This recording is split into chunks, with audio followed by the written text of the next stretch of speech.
سب سے زیادہ حضرت علی کے فضائل ہیں، سب سے زیادہ مرتبہ وہی ہے جو اہل السنت والجماعت کا ہے، لیکن آپ پڑھیں البدایہ والنہایہ، جب ترجمہ کا لفظ آتا ہے تو سب سے زیادہ حضرت علی رضی اللہ عنہ کے فضائل، اور یہ فضیلت ان کی بڑی بلند و بالا ہے۔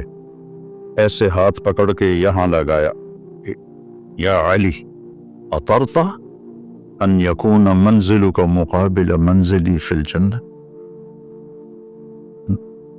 حضرت فاطمہ کی وجہ سے کتنا بڑا مقام ہے۔ اور زرار ابن زمرہ کنانی فرماتے ہیں وَلَقَدْ رَأَيْتُهُ فِي بَعْضِ مَوَاقِفِهِ وَقَدْ أَرْخَى اللَّيْلُ سُدُولَهُ وَغَارَتْ نُجُومُهُ وَهُوَ قَائِمٌ فِي الْمِحْرَابِ يَتَمَلْمَلُ تَمَلْمُلَ السَّلِيمِ، سانپ کا ڈسا ہوا تململ السلیم، وہ ایسے تڑپ رہے تھے جیسے سانپ کا ڈسا تڑپتا ہے۔ وَيَبْكِي بُكَاءَ الْحَزِينِ، اور ایسے رو رہے تھے جیسے غموں کا مارا روتا ہے۔ یہ وہ ہے جس کو کہا گیا تیرا گھر میرے گھر کے سامنے ہوگا۔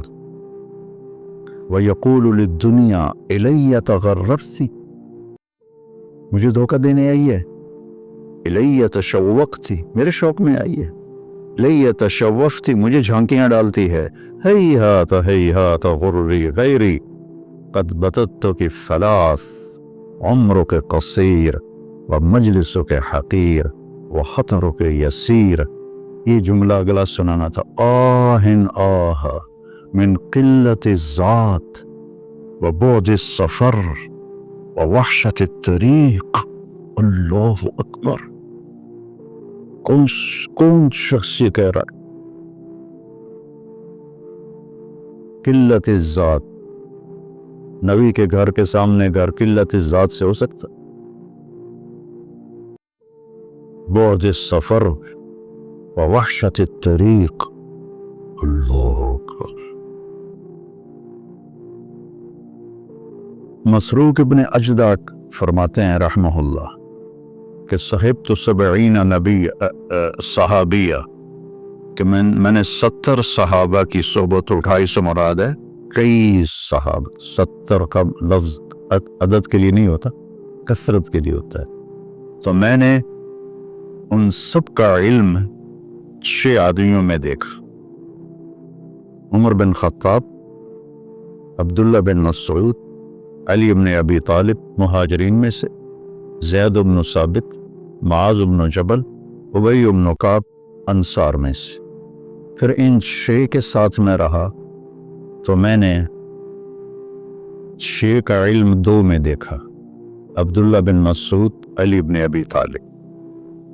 میرا اس پہ اضافہ ہے کہ میں نے ان 2 کو پڑھا تو مجھے علی بن طالب سب پر فائق نظر آئے کہ ان سے بڑا عالم صحابہ میں کوئی نہیں تھا، انتہا پر۔ اور یوں ہاتھ پکڑا اللہ کے نبی نے، اور ایسے اب ابن کبھی بڑے جذبے جہان سے، نہ وہ عشق میں رہی گرمیاں، نہ وہ حسن میں رہی شوخیاں، نہ وہ غزدمی میں تڑپ رہی، نہ وہ خم ہے زلف ایاز میں۔ میرا تو اب یہ حال ہے، پڑھے بغیر نیند ہی نہیں آتی تھی۔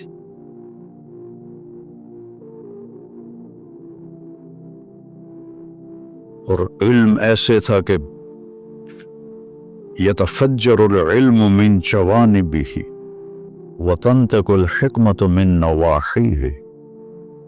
اس جملے کو، یہ میں آپ کو آج سے کوئی 40 سال پہلے حیات الصحابہ پڑھی تھی، اور اس میں یہ علی کی رضی اللہ عنہ کی صفات کو میں نے یاد کیا تھا، تو آج آپ کی برکت سے وہ زبان پہ آ گئی ہیں۔ ان کے روئیں سے علم کے چشمے پھوٹتے تھے، اور حکمت نے ان کو گھیرے میں لیا ہوا تھا۔ میں نے یاد بھی کیا، میں نے ترجمے بھی کیے، لیکن اس کو حقیقی طور پر میں سمجھا گلگت جا رہے تھے،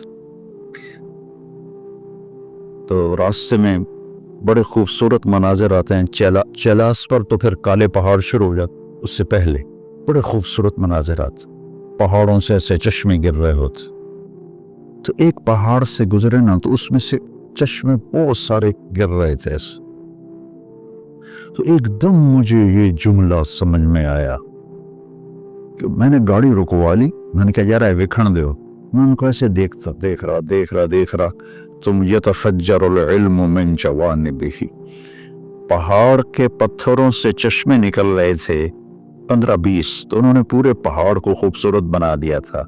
اب تصور کرو اگر اس پہاڑ کے ہر پتھر سے چشمہ پھوٹ رہا ہو تو کتنا خوبصورت ہوگا۔ علی کو اس جملے میں پہاڑ دکھایا گیا ہے اور اس کے ایک ایک پتھر سے علم کے چشمے نکل رہے ہیں، اس کے ایک ایک روئیں سے علم کے چشمے نکل رہے ہیں، وہ کیا چیز ہو۔ اور حکمت زبان کا بول ہے، من یؤت الحکمت فقد اوتی خیرا کثیرا، اور ان کو حکمت نے چاروں طرف سے گھیرے میں لے لیا ہے، صرف ان کی زبان کا فعل نہیں رہا حکمت، بلکہ پورے وجود نے حکمت کا لباس پہن لیا ہے۔